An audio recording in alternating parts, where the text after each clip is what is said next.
This is coal. Don't be afraid. Don't be scared. The Treasurer knows the rule on crops. By 1990, no Australian child will be living in poverty. Well, may we say, God save the Queen.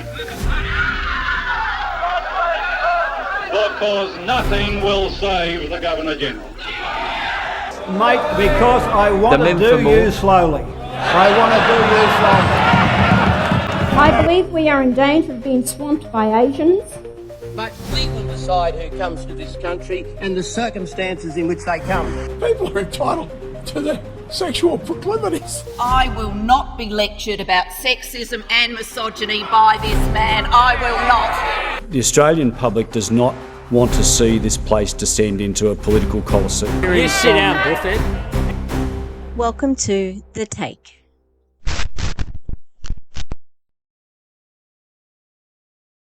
Hi, fancy meeting you in this little old place. I'm Tish, and this is The Take, aka Echo. How we going, everybody? Well, what have those people in Parliament been up to? Well, they've been up to introducing a new bill, bipartisan bill. It is the Defence Housing Australia Amendment Bill of 2025. It's going to be providing some government housing. Now, are Australians really thinking about government housing? We lived in Housing Commission houses when I was growing up, had to apply. My auntie, actually, she was in a Housing Commission house, and it was similar to what happened in the UK, where they gave you the option to buy if you'd been living there for a while. She lived there for a long time, but she's moved now. And I have lived in rented houses, that were old Housing Commission houses.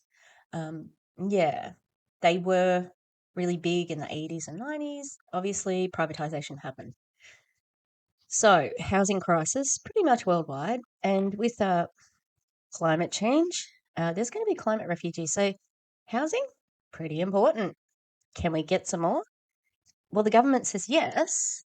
Yes, there can be more government housing, but maybe not for Australians in Australia. So I saw this on the Greens' Instagram. You can't make some stuff up in politics. But what about this? The last Parliament, we saw Labor coming up with a million reasons why they couldn't do anything on public housing. So then this Parliament, they start with a public housing bill. So well done, Labor. You bring a public housing bill into the chamber, you push it through the lower house, and do you know what public housing they're building? What is it? They're building public housing for US troops under AUKUS. That's their public housing bill. Right now, they want to build 700 public housing units over in WA, not to put Australians who haven't got a home in it, not to put renters who can't afford a home in it, but they're building public housing for US troops because Uncle Donald asked them to. At least have the guts to take this bill to an inquiry so we can find out how many hundreds of millions of Australian taxpayers' dollars are going to build US troops housing under the plan from the war parties, from Labor and the Coalition. Authorised by Jay McCall, Australian Greens, Canberra. So, wasn't that interesting? Oh, public housing, wonderful, bipartisan issue for US soldiers. So let's take a look at the bill. Yeah, you know what? This is something I know a little bit about because I have lived in housing for my job. They supply teacher housing in a few different places around Queensland, and the last place that I used to live, it was a boom bust town. And what that meant was they would have periods of really, really like high, output, a lot of employees. It was LNG, liquid natural gas, aluminum, or there was a lot of industry in the town. Constant light pollution too. You would never see the stars. I see more stars living in the capital city of my state than I did there. They would jack up the rents when it was boom time, and then there would be a low time. And I have lived there in a low time, and I was paying less than $200 a week in a house at one point in time.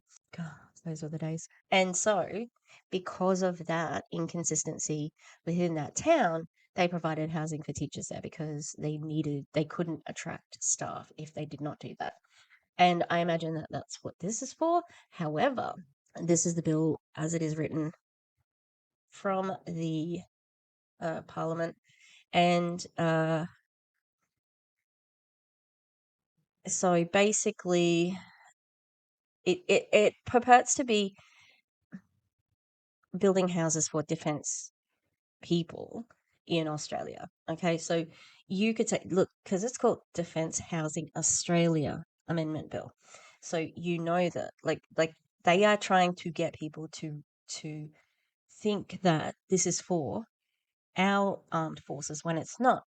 It's an amendment which directly benefits America. However, they're trying to say that, oh no, it's not that, because down here it says key issues and provisions. Amendments are not limited to particular locations or particular foreign countries. So they can say this is their get off the hook thing. The bill provides broad authority to expand DHA's provision of housing for defence-related purposes. It is not limited. Check that out. That's in bold. So you know they Control B. They bolded it to only providing housing to US and UK personnel. Oh, really? It's not just for them? Housing near HMS, Sterling, and military personnel. Oh, so you could put like actual people who needed housing there? Because the American economy, like generally the American dollar does get more of, like you get more in the Australian dollars. Why do they need subsidized housing? Yeah, Albo's a fucking cuck. The bill would permit DHA to provide housing and housing-related services to personnel and their families of foreign military organizations, foreign governments, foreign military contractors and subcontractors. You've got to be fucking kidding me. Those people are paid more than anyone. The fuck do the contractors need to subsidized housing? Of accredited charities. Oh, let's shove that in just to make people think that we are going to put some, people who need it, Australians who need it, for whom the provision of such housing and service would facilitate engagement with or for the Defence Force. Oh, good. So it does say, additionally, the bill will allow the Minister to determine by legislative instrument additional classes of people to whom DHA may provide housing and housing-related services in order to meet the operational needs of the Defence Force and the requirements of the department. Oh, cool. So, extra teachers and stuff like that. Oh, can you imagine? Look, I used to live in a town where they used to have war games up the coast, and they would come to the town to where I went to uni to, on their days off, and I had a good time. I had a pretty good time, but I can't imagine it these days. I'm being mysterious. Okay, yeah, so that sucks. That's happening. Sorry. I was like, I do remember now, I was at a gay club with my uni bestie, Fez. Amazing. And a couple of the soldiers were in there. And I was talking to one guy, and he said I can remember it, he was 98% straight.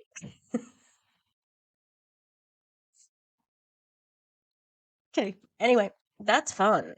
This is not this fucking housing thing.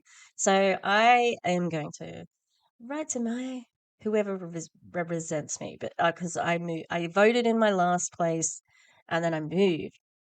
So good news on the Handal crew. They have been released. They are back in Australia. I had baba ganoush for dinner, which doesn't seem like you should be able to have baba ganoush for dinner, but I did, with bread. It's really nice. I love baba ganoush so much. In my old town, there used to be a place that made it.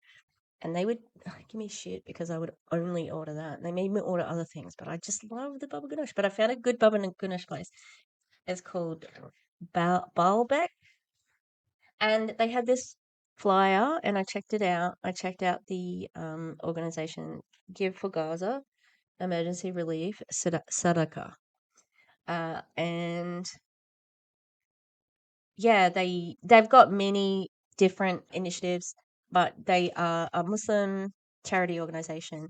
But their main thing at the moment is the Give for Gaza. So, and I'm devastated. There was a protest yesterday in the city, and I missed it because I am an idiot and didn't check social media yesterday. I don't know if I would have gone yesterday, but there's a big march tomorrow in Sydney. It was going to be banned, but they eventually let it through. So I show some solidarity to those people. And here we can see that we've got Tan and Robert, who came back from Israel. And obviously that caused a bit of a stir. Yeah, the ABC News in the front there is still saying the Gaza run, Hamas run, fucking emergency, blah. Fuck 'em. Anyway, Tan says here, thank you for your love, all. Those guards and soldiers knew exactly who I was. Imagine what they're doing to Palestinians without social media platforms, or to Palestinian children. If they could deny me my medication, my phone call, my lawyer, Adela Legal Centre are the best. Strip search whenever they wanted, shackle my ankles, throw me against walls, try to get me to sign documents in Hebrew, and then some. We can't let this violence continue. And I told them to their faces that we wouldn't. So let's make sure we show them.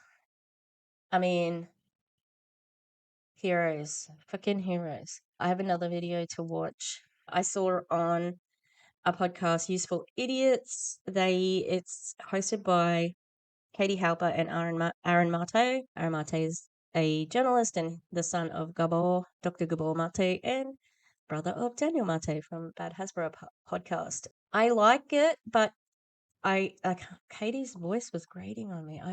I'm sure my voice grates on some people, and it's not. Some people probably would watch, and they're like, "Oh, that woman's voice." And I saw these people, these two. They were also on the Handala, and this woman, her name is Huwaida Araf. Huwaida Araf. I don't know if I said that correctly. So this is Huwaida's video. She's fucking badass. Starves a civilian population is a violation of international law. It is not only that, it is a war crime. You have no legal authority to enforce an unlawful blockade, and as such, you have no authority to use force to enforce an unlawful blockade. Therefore, we demand that you stand down. You are responsible for the well-being of every civilian on board this vessel. As an occupying power in Gaza, you are responsible for the health and well-being of the civilian population there. Not only have you disregarded that obligation, but you are actively exterminating the people. You have engineered a famine. You are deliberately starving civilians and children before the eyes of the world. Our vessel does not constitute any threat to you. We carry only humanitarian aid, and therefore you have no authority to intercept or otherwise attack our vessel. We demand again that you stand down. Oh my god, that's so amazing. Yeah. That was amazing. Now, on Useful Idiots, she was talking about, so that was broadcast on UHF radio, and she knew that Israel was on the channels listening because they were talking to other boats. Yeah, that was amazing. And she talked about them offering sandwiches and water, but none of them took them, and they wanted the photo op like they did with the Madeline. And Tanya was saying, so this is from The Guardian, but they're still being very safe about it, Guardian. Dudes, it's okay to report the truth. Australian activists allege they were brutalized psychologically after Israeli military detained Gaza aid boat. Again, they were in international waters. They don't have jurisdiction over international fucking waters. Can't wait for this to go to trial. The amount of crimes they have committed are outrageous. And also, it wasn't just psychological, like it was physically as well. One other person who was with them was Chris Smalls. He is a union leader. Solidarity with the union. We're going on strike on Wednesday.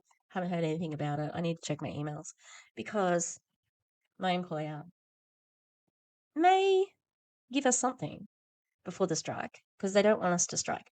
Chris Smalls is a union organizer with Amazon, and he was beaten. The only black person.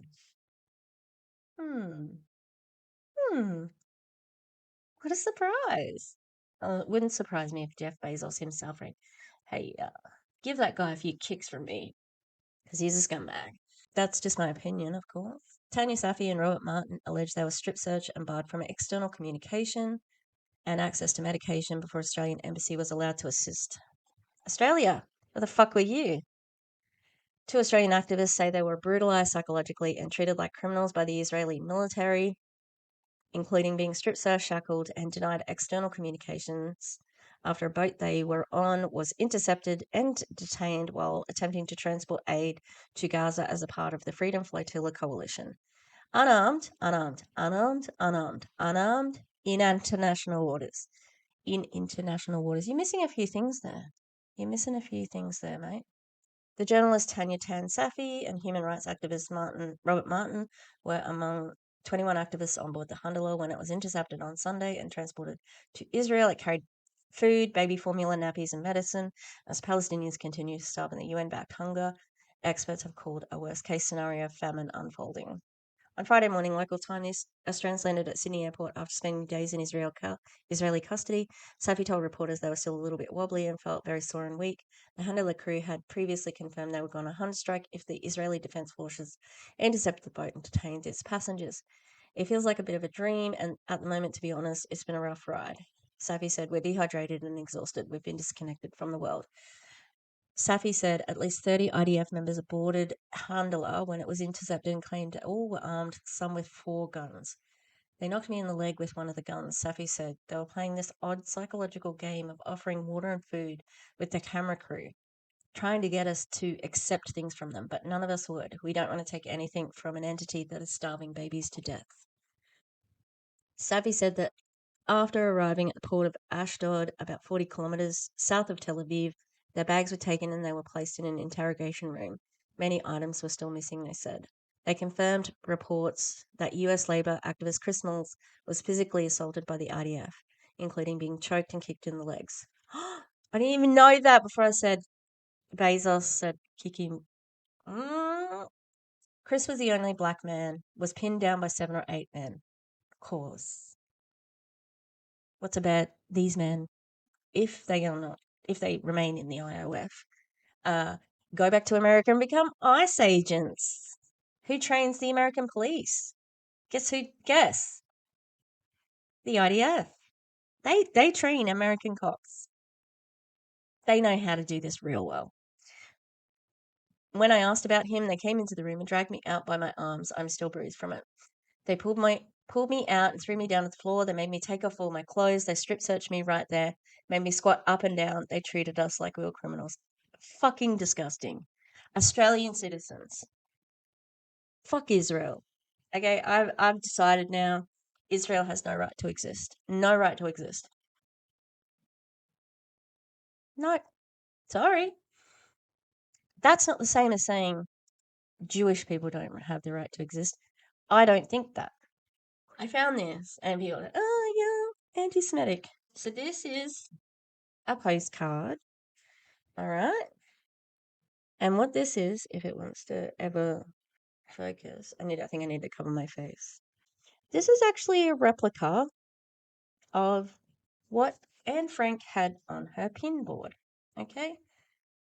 That was what she had on her little pin board at her little writing desk where she wrote her diary. And why do I have this? Because I've been there. I saw this. Okay? Because I have nothing but love and respect for Jewish people, the victims of the Holocaust. And it would be remiss if I did not fucking speak up now for this. and it is disgusting. How Israel drags the memory of the victims of the Holocaust through the mud with this shit. Now, every time anyone talks about the Holocaust, they're going to be talking about this as well. That's their legacy, and it's disgusting. Eventually, Safi said they were able to see someone from the Australian embassy who lobbied for the pair to be able to contact the friends and family and to access legal representation. In these prisons, we saw face to face the soullessness and the cruelty and brutality, Safi said, adding that they had woken up to sounds of a fellow inmate howling and screaming and crying in pain. There were moments where they would handcuff me and grab the handcuffs and just throw me against the wall. Martin said he had been manhandled along with a few others when initially demanding legal representation. We had no rights. I have a lot of medication. They didn't allow any medication at all. The Australian government demanded I be able to make phone calls to my loved one. They did not allow me to do that either, and anybody else. Eventually, Martin said the pair were shackled and transported from Tel Aviv to Jordan. In Jordan, they received assistance from the embassy and were taken to hospital, where they were temporarily deemed unfit to fly due to their weak condition. We thought they were just going to dump us there. That was very, very scary for us, not knowing, having no phone, no money, no access to anything, Martin said. Safi said they did not realize how poor their conditions were until they were hooked up to the IVN hospital and told they were really unwell. I just passed out and slept for like 16 hours, Safi said. I couldn't sleep in prison. They shine the torch in your face until you wake up, or they bang on the door every time you fall asleep. We did not commit any crimes. They tried to get us to sign documents that said we had entered Israel illegally, which is not true. We were taken completely against our will and brutalized psychologically in every way. The last boat sent by Freedom Flotilla, the Madeleine, I keep on calling it the Madeline, was intercepted by the Israeli army in international waters on 9th of June and towed to Ashdod. It carried 12 campaigners on board, including the Swedish activist Greta Thunberg, who was eventually expelled by Israel. In 2010, 9 flotilla activists en route to Gaza on board the Mavi Marah flagship vessel were shot in total of 30 times by Israeli soldiers. 5 were killed by close-range gunshot wounds to the head. The Israeli embassy in Canberra and Israeli Ministry for Foreign Affairs were approached for comment. Oh, and they didn't ask one? We're surprised. What a bunch of scumbags. I absolutely believe that they would do that shit in the prisons. You know? Yeah. I can't imagine if that's how they're treating somebody who is Western and hasn't and has a profile. What are they doing to people that we don't know, that don't have representation, that have no one looking for them?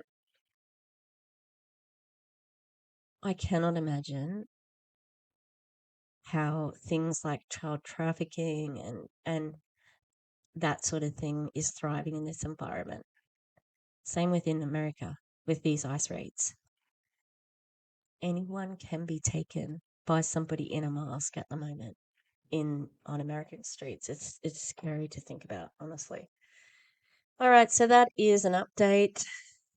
Absolutely disgusting that. I'll leave it there. Fuck the patriarchy. Fuck capitalism. Fuck Israel. Fuck the deaf to the IDF. Fuck Zionism. What else? Fuck